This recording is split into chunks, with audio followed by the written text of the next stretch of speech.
welcome or welcome back. It's been quite a while since I've posted anything. About 2 months. I've taken a break from really knitting all summer, so I'll talk about that later. But if you've never seen me before on YouTube, my name is Dakota, and here I just talk about knitting, all my knitting projects, all the yarn, anything that has to do with knitting basically. So if that is something you're interested in, I hope you'll stick around and subscribe if you feel inclined to. If not, it's okay. Hopefully you can just enjoy hearing my voice, I guess, and knitting with me. So this will be a little bit different since I've been gone so long. I kind of just want to talk about updates, I guess, like where I've been this summer, where my knitting ambition has been, and kind of like a plan for the future of this channel. And then I asked on my Instagram if anyone had any questions for me, and someone did ask a question, so I want to answer that for them. It's not knitting related, but yeah, I'll answer that towards the end of the video. So let's just jump right in. I'll share with you what I'm working on right now. If you've seen any of my other podcasts, you'll recognize this. This is my Moby Sweater. I finally finished the body, and there's a mistake, but that's okay. I'm not going to point it out, and if you see it, then you see it. That's fine. The back looks pretty good. I'm working on the right sleeve now, and honestly, the sleeve has been such a breeze to work on. I don't have to really look at the chart. I just have to keep track of what row I'm on so I can do the cable repeat. So yeah, I'll be knitting on this. Let me know what you are working on in the comments. I would love to know. I love when you guys comment things. So yeah, I like just knowing what everyone else is doing. Let me just put this down. I'm sitting on my floor as usual. But I did get a new computer, which is exciting because previously I had been filming on my phone and the quality was not great, and also the audio was really bad. So I'm hoping, this is my first time filming on this, that the audio is better, but I'm definitely no camera or tech person, so you guys let me know if the sound is better, if that's something that you notice. So yeah, this summer has been really nice. There's so much that has changed. First of all, I am now in a relationship, which is pretty new. I haven't dated anyone, and me and this person have been dating now for 2.5 months, but prior to this I hadn't dated anyone in over a year, which is not that long, but I don't know. I wasn't expecting to meet anyone.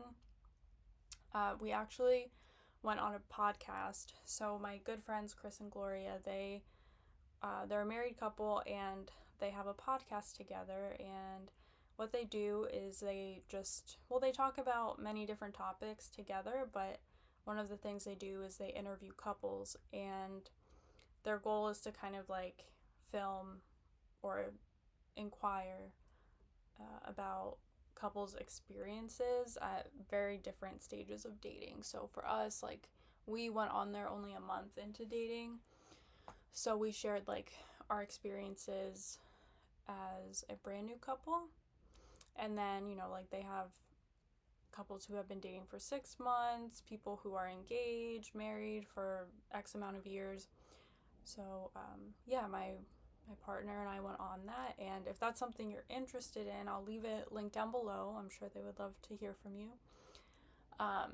It is, I don't know if it'll be everyone's cup of tea. It's a faith-based podcast, so they are Christians. So yeah, if that's something you're interested in, I'll leave it down below. What else? So yeah, that relationship is new, and it's very nice. It's nice to get to like build memories with someone and just like have experiences with someone.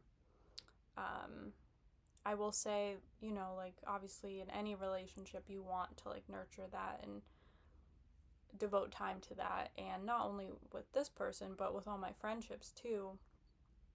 Like my time has just gone to the people in my life and the experiences that I've been experiencing. So that's kind of left like knitting on the back burner.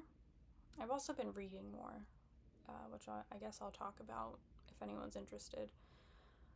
But yeah, it's kind of put knitting on the back burner. I did finish one project. I finished my Karina tee, so I'll talk about that in the podcast episode that I filmed, but that's really it. Like, I was knitting on a Cumulus tee by Petite Knit, but I don't know, I just wasn't happy with the gauge. At first I really liked it, but like the further I got and the more I knitted with that fiber at that gauge, I ended up not liking it. So it's kind of just been sitting there, and probably until next summer I will find a different project to knit with it, or just try that pattern on different size needles at a smaller gauge. I gotta mess with it.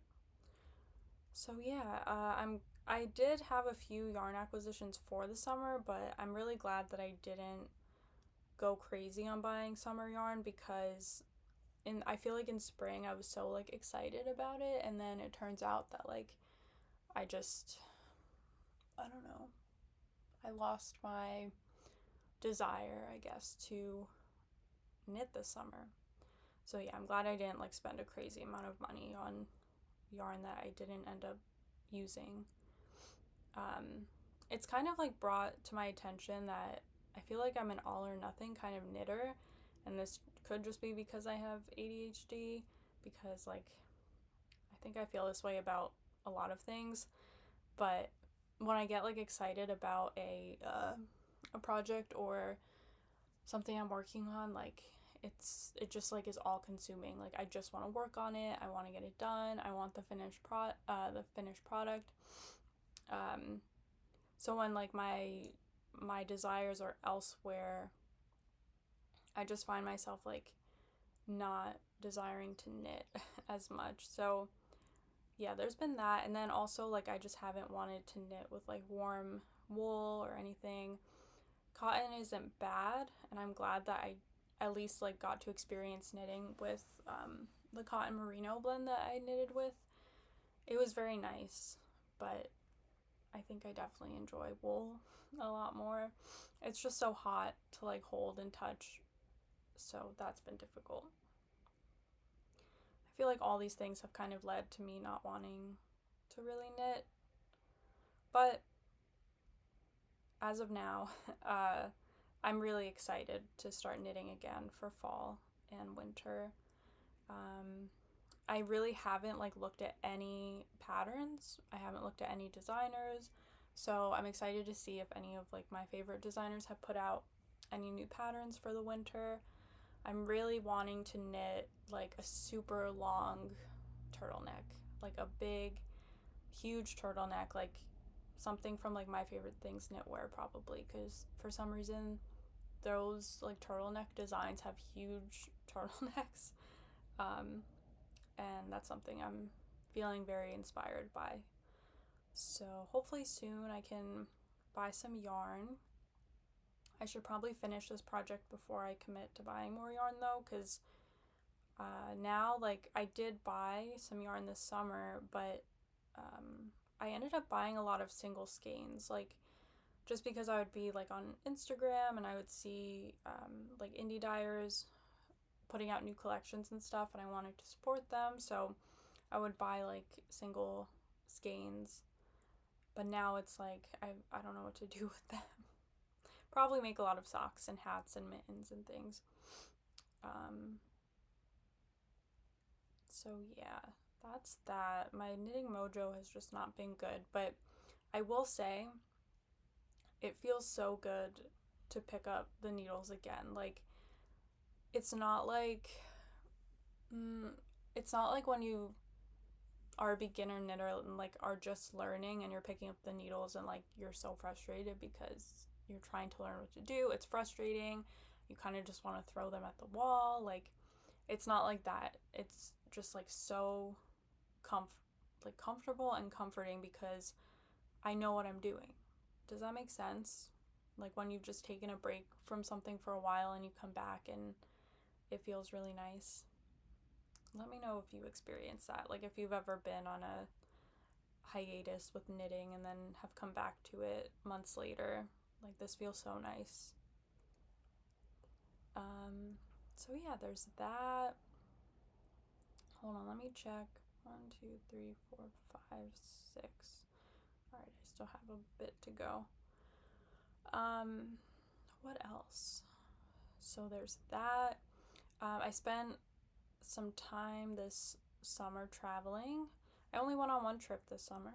I went to Guatemala with my friend, and that was such a wonderful experience. I'll insert pictures if I figure out. I think I know how to on iMovie.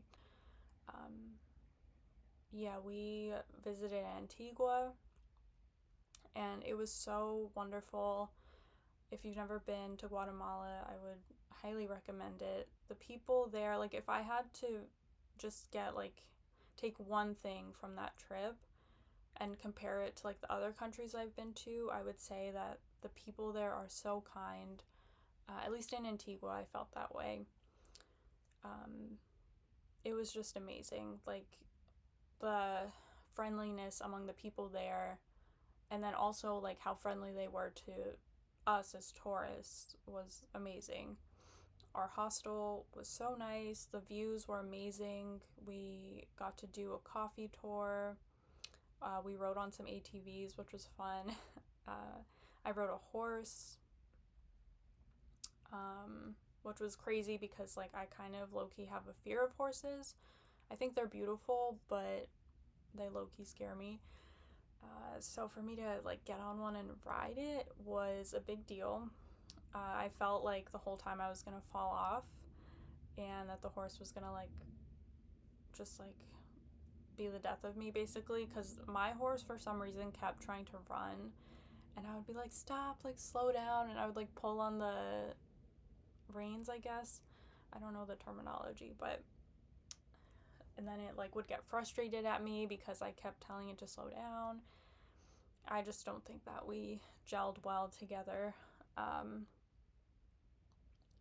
So yeah, there was that. What else did we do? We kind of just adventured around a lot. Lots of good coffee, good food, good views. We went to this other place for a few days called Lake Atitlan, which was so stunning. Getting there was a little bit of a scary time, but it was fine. I don't want that to discourage anyone from going. Scary because like you're in this, well, we took a shuttle there, but you're in the shuttle for like 3 hours and the roads are super windy and it's just like fast. I felt like it was like a roller coaster ride for 3 hours. I had to take like motion sickness medication, but it was fine. I just remember like turning this curve in the mountain and seeing like a whole valley surrounded by volcanoes and beautiful lake, like sparkling water. It was so beautiful. So yeah, there was that. Other than that, I mean, I've been like more active at my church, which has been nice. Been more active in my community, which has been nice. For just like recently, I've wanted to focus on my faith more, like, and just grow that and nurture that.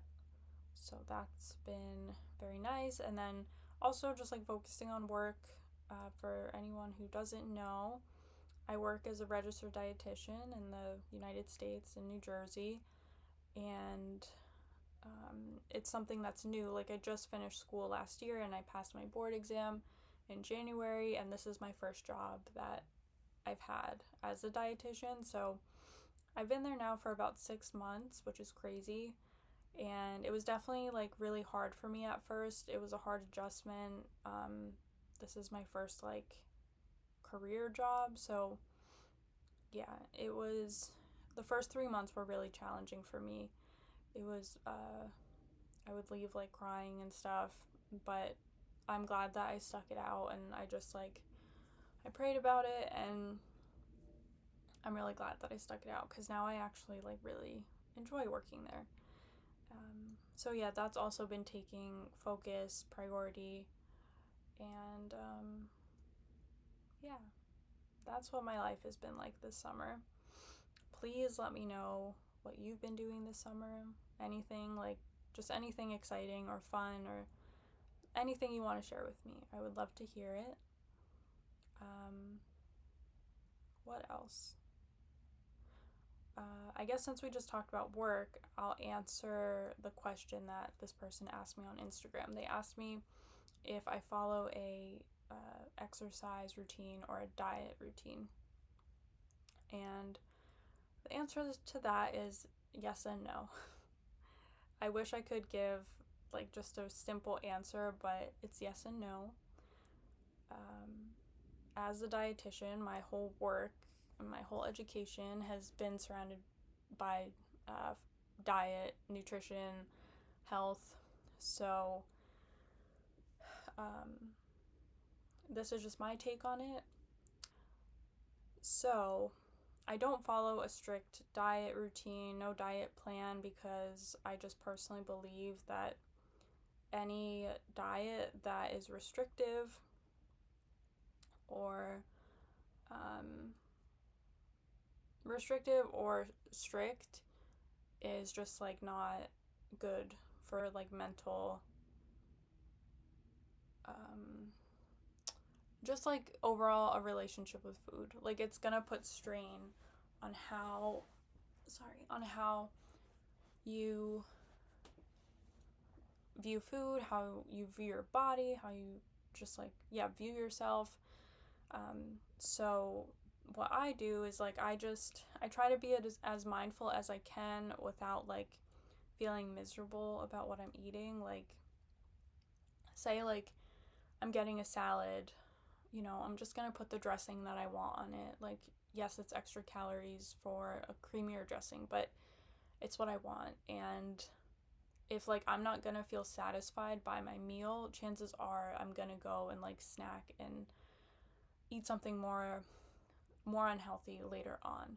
So for me, like feeling satisfied in my meal is really important, but it's also important to me to add as much nutritional value as I can. Like for example, say like I want to make, I don't know, pizza.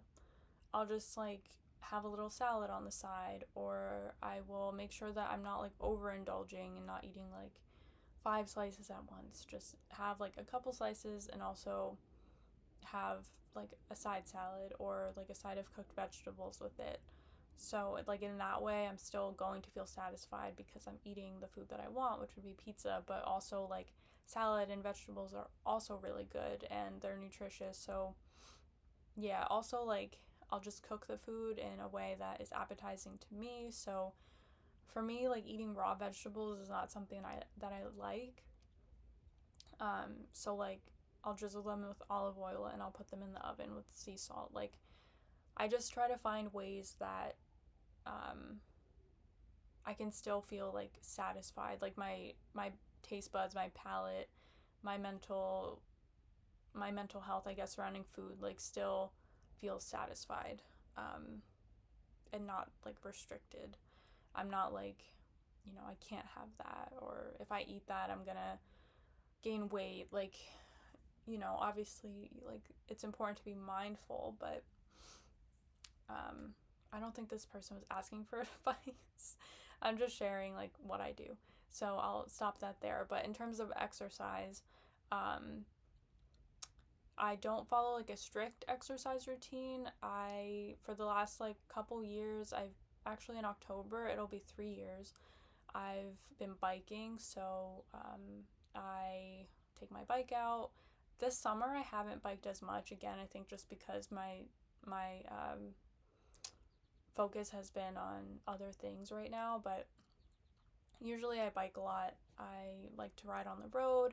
I like to ride on gravel. I just got a new bike in the spring, so just yesterday I went with my partner to this local trail and some really cute towns, and we rode quite a long distance. So yeah, that's my preferred. Sorry, I just stopped knitting. I don't see, like, I don't know what I'm doing, but hopefully this is enjoyable for you. Yeah, so biking.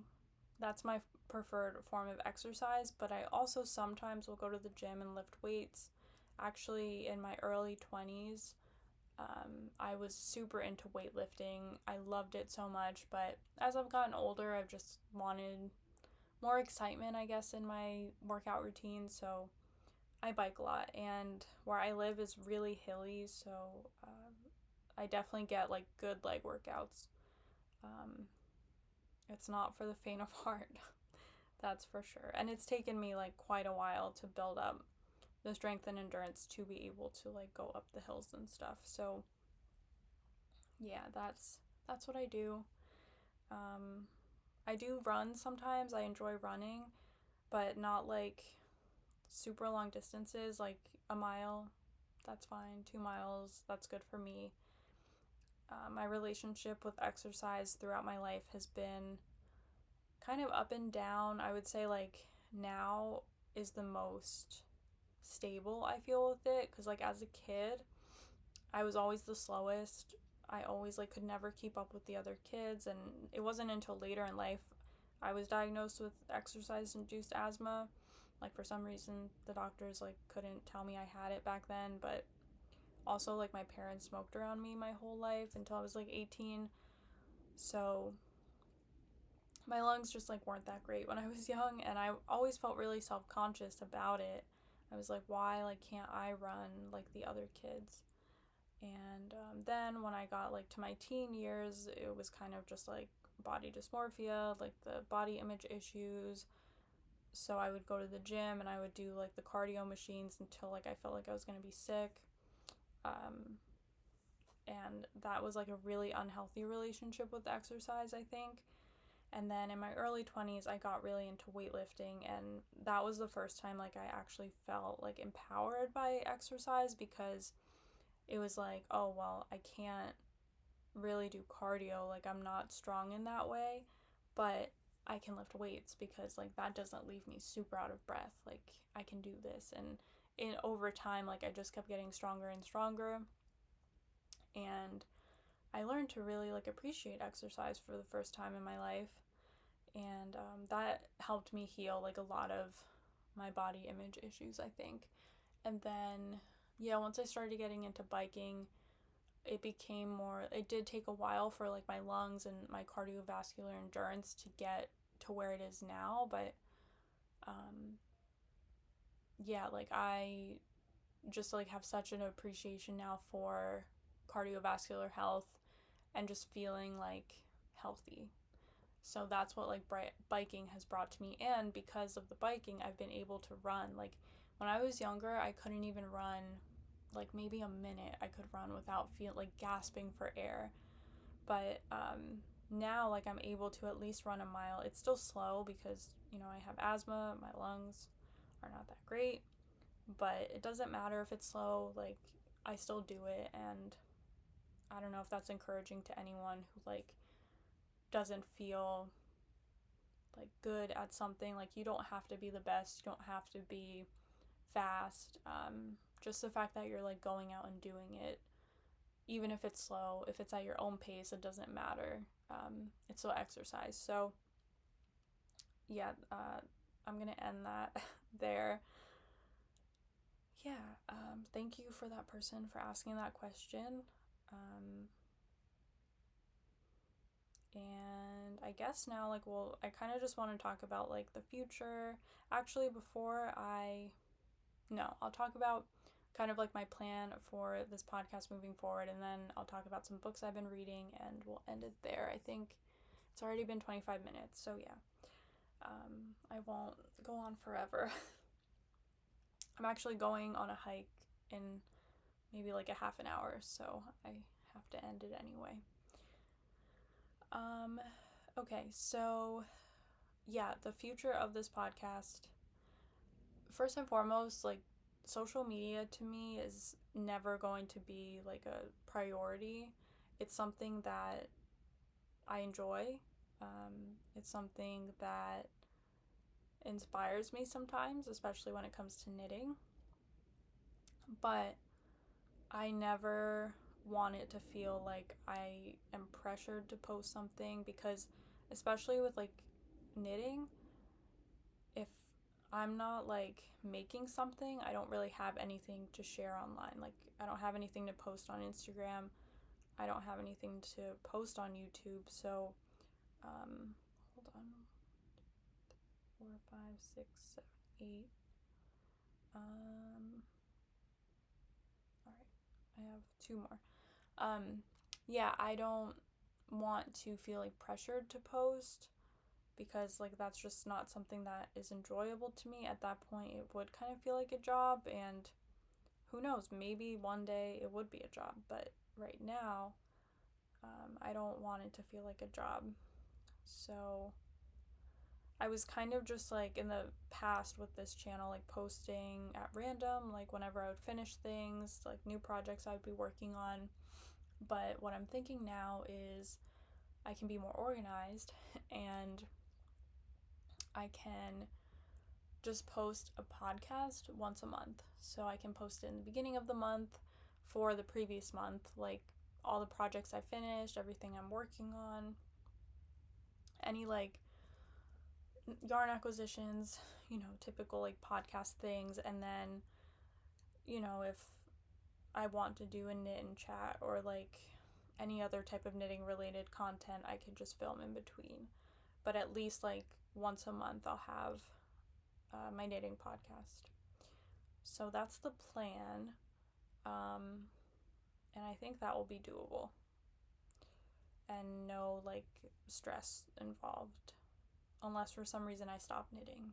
But I don't ever see that happening. I can envision like seasons where I don't feel like knitting, but especially in the fall and winter, like, I'm so excited for sweater season and knitting sweaters. It's my favorite. So yeah, that's the future of this channel. If there's any type of video that you would want to see from me, please let me know. I would love to film it. Just let me know if there's anything that you would want to see, and I'd be happy to do that. Yeah, I think, let me just get to the end of this row, and I'll end that. We'll end on that thought, and I'll share some books that I've been reading.